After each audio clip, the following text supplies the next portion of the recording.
On the 4th of July, 1954, 62,500 people packed into a stadium in Bern, Switzerland, to watch a football match. Almost nobody expected West Germany to win.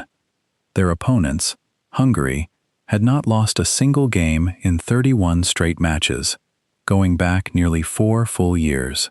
Just weeks earlier, in the very same tournament, Hungary had beaten this same German team 8-3, an almost embarrassing defeat. Rain began falling before kickoff. It kept falling through the entire match, turning the pitch into thick, heavy mud within minutes, soaking both teams' shirts through within the opening quarter hour. Almost every expert that morning expected a routine Hungarian victory, perhaps even an easy one. When the referee finally blew the final whistle, the scoreboard told a completely different story. West Germany 3, Hungary 2. Millions of people across Europe had just watched the biggest upset in football history. Almost none of them knew that the true hero of that rainy afternoon never once touched the ball. Hello, my friend. Welcome back to Timeless English Stories. Take a slow breath, settle into your place, and let this story carry you across time. And before we begin, please subscribe to Timeless English Stories right now. We share a new true story every single day, always at this same gentle pace, always here to help you learn English naturally. Let this story carry you back to where it all began, more than 50 years before that rainy afternoon in Bern. Adolf Dassler, known to everyone as Adi, was born on the 3rd of November 1900 in a small town called Herzogenaurach in the south of Germany. Stay with me, my friend, and this is a story that will take us across an entire lifetime. In the year 1900, Herzogenaurach was a small, quiet town of about 4,000 people. Narrow streets, old stone houses, the smell of leather drifting from workshop windows, morning until night. Almost every family there earned their living from shoemaking, in one way or another. Adi's father, Christoph, worked long hours inside one of the town's small shoe factories, cutting and shaping leather by hand. Adi's mother, Pauline, ran a small laundry service from a room inside their own home, washing other people's clothes for a few extra coins each week. Adi was the youngest of 4 children. His brother Fritz had been born in 1892. His sister Marie was born in 1894. His brother Rudolf followed in 1898, 2 full years before Adi himself arrived. It was a modest household, not rich, not truly poor either, just steady, careful, ordinary work, repeated day after day. As a small boy, Adi often played with scraps of leather left over from his father's workbench, cutting them into strange little shapes, stitching them together, just to see what they could become. His mother sometimes scolded him for wasting good thread on toys that served no real purpose. He rarely listened.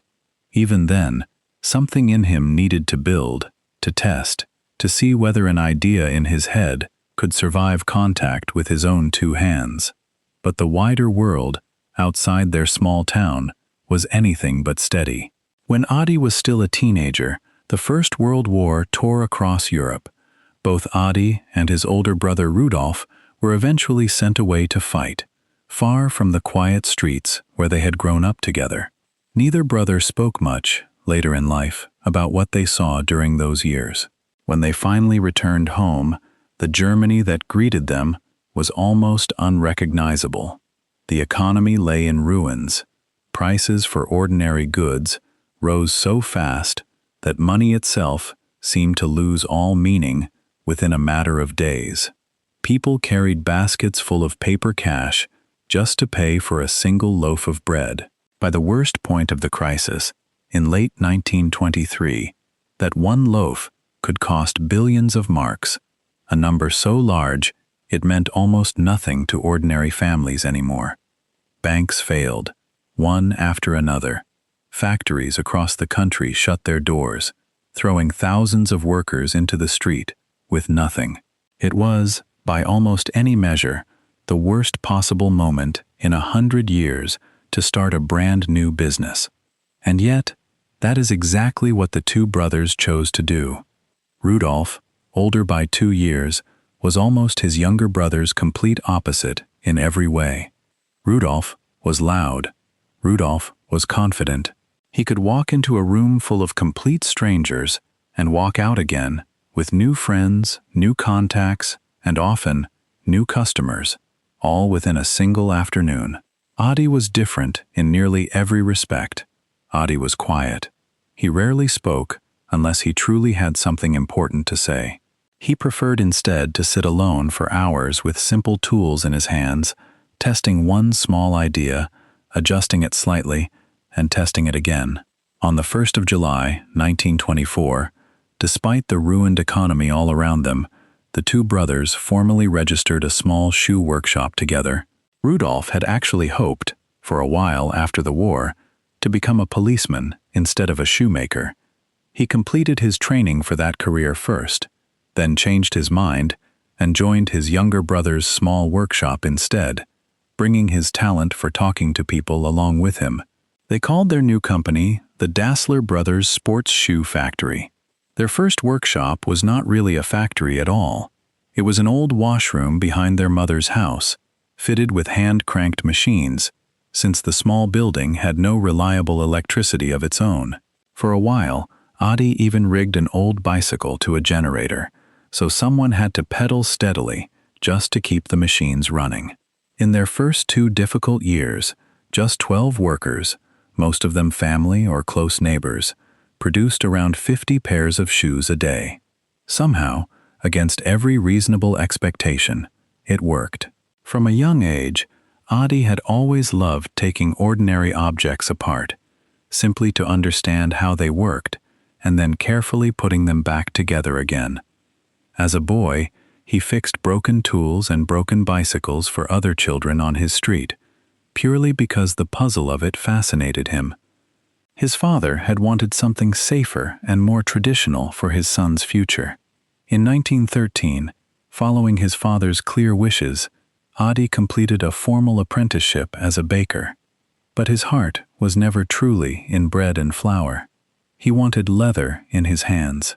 He wanted sport and motion and the exact, satisfying click of a well-made stitch. 2 heavy doors stood closed in front of the Dassler brothers from the very beginning of their small business. First, there was almost no money anywhere in the entire country to invest in a growing factory. Second, almost nobody at that time believed that sports shoes truly mattered at all. Most ordinary people in the 1920s believed one single pair of shoes should serve every purpose: walking to work, standing all day, farming, even dancing on a Saturday night. Adi carried one clear strength through all of this uncertainty. He had a rare gift for mechanical creativity, paired with an almost endless patience for tiny technical details that most other people never even noticed. But he also carried a real, honest weakness. He was deeply shy in front of large groups of people. He struggled badly to explain his own careful ideas to strangers in a way that made them excited to buy. Unlike Rudolf, he was simply not a natural salesman, and he knew it well. Adi treated shoemaking almost like a private science experiment, one he never truly stopped running. He tried shark skin, he tried kangaroo leather, prized for being both light and strong. He tested different stitching patterns late into the night, long after the rest of the workshop had gone quiet. In 1925, he patented one of his very first true inventions, a football boot fitted with studs that could be screwed in and swapped out, depending on whether a match was played on hard, dry ground or soft, wet grass. It was a small, humble idea at the time. Almost nobody outside the workshop noticed it, but it was the same basic idea, quietly refined for nearly 30 more years, that would one day decide a football match watched by millions of people. The brothers' very first real breakthrough arrived in 1928. But those first 4 years, between 1924 and 1928, were not easy ones. Money stayed tight. Some months, the workshop barely earned enough to pay its 12 workers. Rudolf traveled constantly, often returning home with only a handful of small orders to show for days spent on the road. Adi kept working anyway, refining spike designs, testing new stitching, certain that the right shoe, worn by the right athlete at the right moment, could change everything. At the Olympic Games held that year in Amsterdam, a young German runner named Lena Radke wore a pair of spiked running shoes, made entirely by hand, inside the small Dassler workshop. She ran the 800-meter race. She won it. She also set a brand new world record in that very same race. The next morning, newspapers across Germany printed her name directly beside the name of a small, almost unknown shoe company from a small town called Herzogenaurach. For the first time, people in Adi's own town began stopping him on the street, asking questions about his shoes, shaking his hand, treating him less like the quiet baker's apprentice they remembered, and more like a man worth watching. Orders for spiked running shoes began arriving from athletic clubs across the entire country, far more than the tiny workshop could easily handle. An experienced track and field coach named Josef Weitzer began working closely with the brothers around this time, testing early samples and suggesting small technical changes based on what real athletes actually needed. By the early 1930s, the brothers had finally moved out of the old washroom and into a proper, purpose-built factory. The tiny business that once produced 50 pairs of shoes a day now produced many thousands every single month, with separate shoe designs slowly emerging for running, football, tennis, and even boxing. Then, in 1936, an even larger moment arrived, one that would change everything again. Adi personally traveled to meet the young American athlete Jesse Owens before the Berlin Olympics, and carefully convinced him to try a pair of specially made running spikes. Owens agreed. He wore the shoes throughout the games, and he won 4 separate gold medals in front of a watching world. Photographs of his historic victories, clearly showing shoes stitched together by the Dassler brothers, appeared in newspapers across dozens of different countries within days.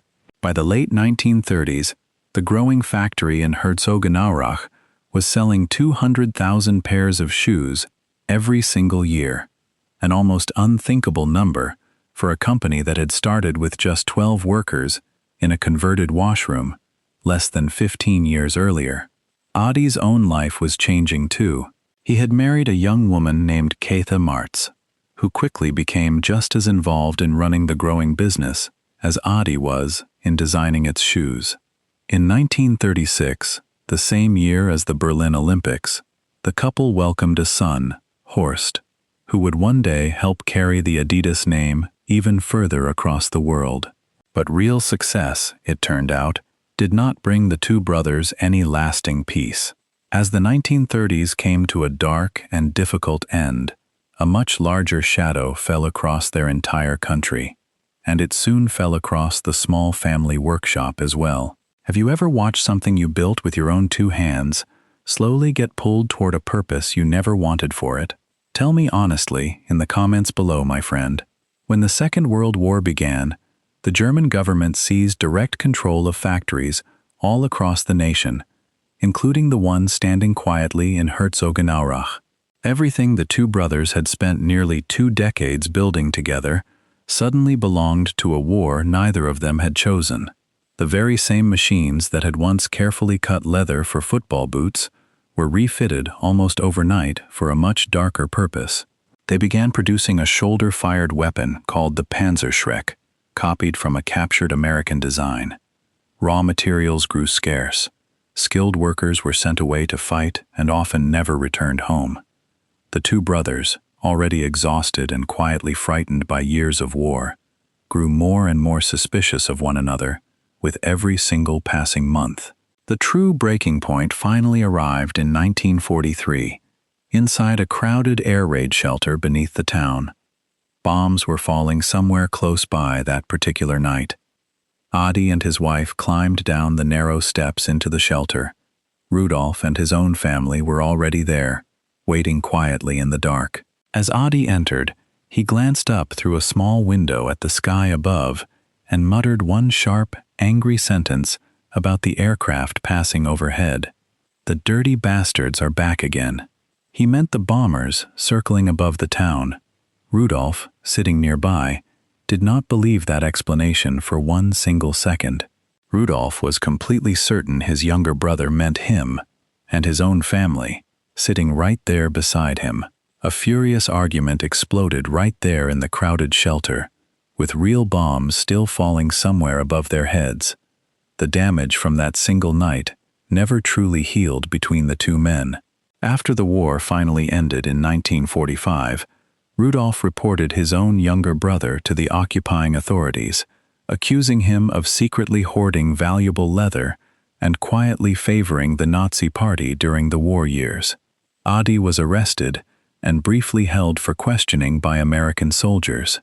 He faced a formal denazification tribunal, the process every German business owner had to go through after the war. During his hearing, Adi explained calmly that he had mostly stayed out of political rallies, focusing instead on coaching young athletes and repairing their equipment. He was eventually cleared of every serious accusation, helped enormously by honest testimony from neighbors he had quietly protected during the darkest years of the war, including one Jewish family he had personally sheltered from real danger. But by then, whatever trust had once existed between the two brothers was completely and permanently gone. In 1948, the two men formally, legally split their once shared company in two. Rudolf walked across the small river running directly through the middle of town and started a brand new, entirely separate business on the opposite bank, taking roughly a third of the original workforce with him. He called his new company Puma.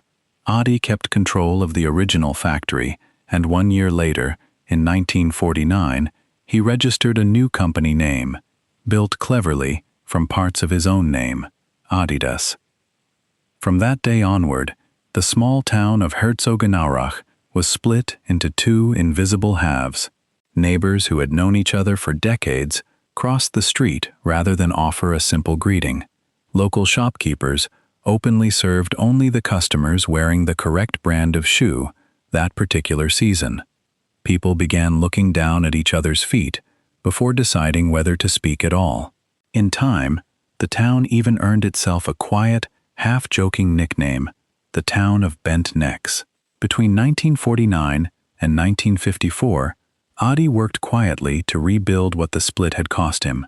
He had lost a third of his workforce overnight. He had lost his brother's connections, his brother's easy charm with buyers and officials.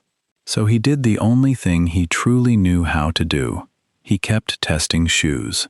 He built a close working relationship with the German national football team and its coach, Sepp Herberger, supplying boots for training and matches years before the 1954 tournament even began. By the time the German team traveled to Switzerland that summer, Herberger already trusted Adi's judgment on footwear completely, a trust built slowly, one small technical improvement at a time. Now, my friend, we return to that unforgettable rainy afternoon in Bern.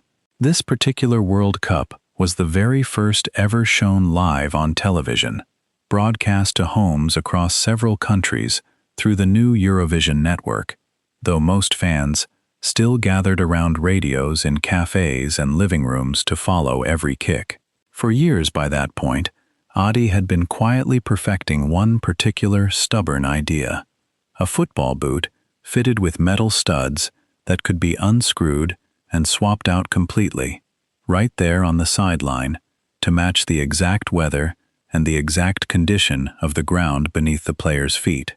On the morning of the 1954 World Cup final, the sky over the stadium in Bern turned dark, heavy, and thick with coming rain. Adi traveled to Switzerland himself, carrying a full case of different studs, ready for exactly this kind of unpredictable weather. Hungary struck first, through Ferenc Puskás in the 6th minute, then again through Zoltán Csibor just 2 minutes later. 2 goals down inside 8 minutes against the best team in the world, on a flooding pitch. Most in the stadium already expected the match to be over.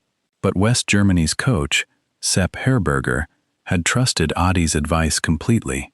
As the pitch turned to thick, sucking mud, the German players calmly changed their studs between plays, gaining real, physical grip that Hungary's fixed, increasingly waterlogged boots simply could not match at all. Max Morlock pulled one goal back in the 10th minute. Helmut Rahn equalized in the 18th.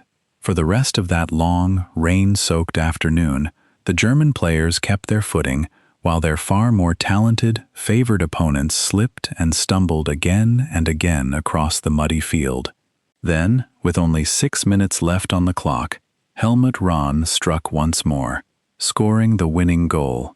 When the final whistle sounded, the scoreboard read 3-2. Newspapers across the entire continent called it, quite simply, a miracle.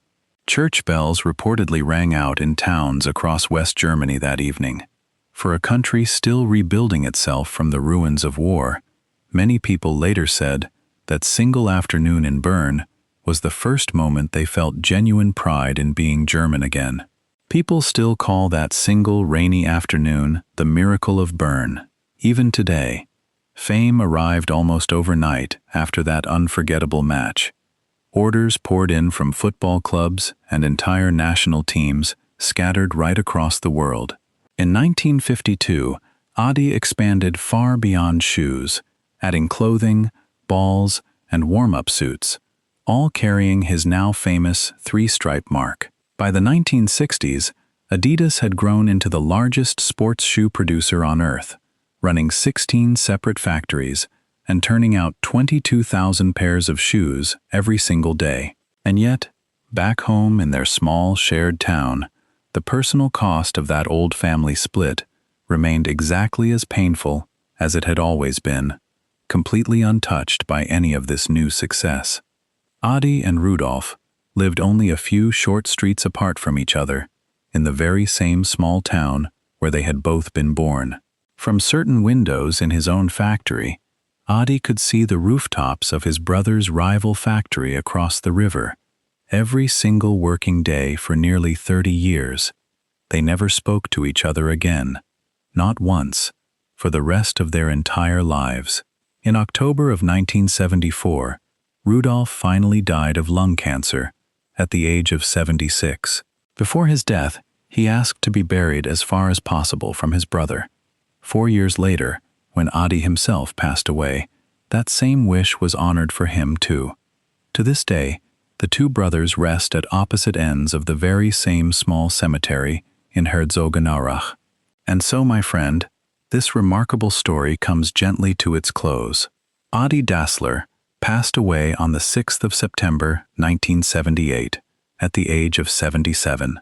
By the time of his death, the Adidas company operated 17 separate factories and earned close to 1 billion German marks every single year. His widow, Katha, later described her husband simply and honestly, in just a few plain words. Developing shoes was his hobby, not his job. Decades later, in 2009, employees from both Adidas and Puma finally met on a football pitch together for one friendly match, more than 60 years after the two brothers first stopped speaking. Today, Adidas sells shoes and clothing in nearly every country on earth, and both Adidas and Puma still keep their headquarters in the very same small town where two brothers once fixed bicycles together as boys. It remains one of the strangest facts in all of business history. Two of the largest sportswear companies on the entire planet were both born from the same small family kitchen, in a town of only a few thousand people. So why exactly did this quiet, shy man from one small German town achieve such extraordinary, lasting success? 3 clear reasons stand out.